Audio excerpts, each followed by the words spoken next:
Sužino, kad gali, jei tu šiuo metu niekur nedirbi ir nesimokai, jaunimo garantijų iniciatyva padės tau atrasti save. Tokią žinią visiems Lietuvos jaunuoliams nuo 15 iki 29 metų veža šiuo spalvingu autobusiku keliaujantis kito kampo aktoriai. O jūs sako savanoriauti? Labai geras dalykas, žinokit, savanoriauti yra labai geras dalykas. Aš sakau, be jokios sarkazmo ironijos, nes savanoriaudamas tu įgyji vienokią kitokią patirtį, susipažįsti su žmonėm, tu supranti, vėlgi, kas tau patinka, kas tau nepatinka, kokias kryptis, kokia profesinės kryptis. Tačiau ne tik savanoriauti, Alytaus centre susirinkusius vaikinus ir merginas kvietė aktoriai. Jie ragino tęsti mokslus, išbandyti įvairias profesijas ir įgyti tą, kuri patraukli ir paklausi. O šis renginys jau antrus metus Lietuvoje įgyvendinamos jaunimo garantijų iniciatyvos dalis.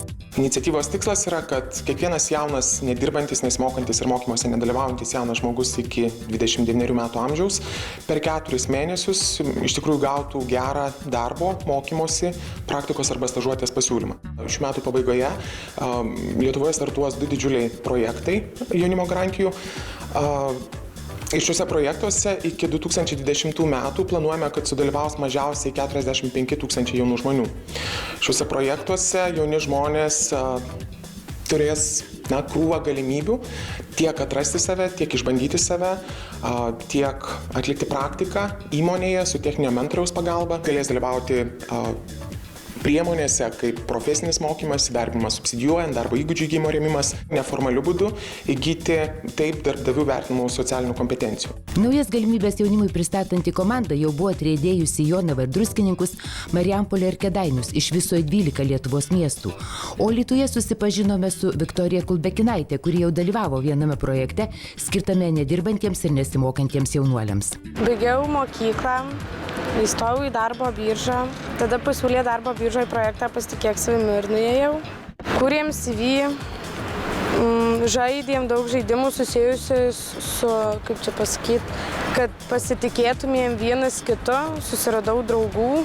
Tai bandžiau stoti į Alytaus kolegiją, į nemokamą taip pat neįstojau, į mokamą, kaip pasakyti, brangu tikrai labai.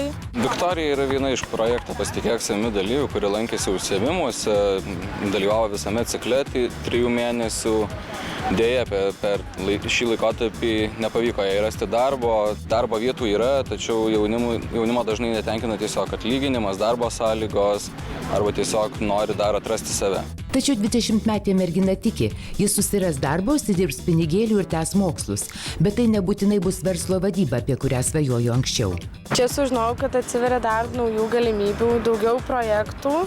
Tai manau, save norėčiau dar išbandyti savanoriškai. Galbūt savanoriaudama suprasiu, kad čia kaip tik tas sritis, kur aš norėsiu tęsti. Taigi, klausimas, kur kreiptis, norint pasinaudoti jaunimo garantijų iniciatyvos galimybėmis? Kur sakote?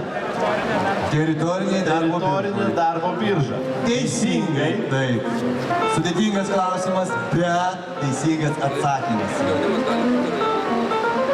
Bet aišku, galima kreiptis taip, teritorinę darbo biržą, bet yra ir dar daugiau įstaigų. Jaunimo darbo centrai yra prie darbo biržos atskiri padaliniai, kur net nereikalinga registracija.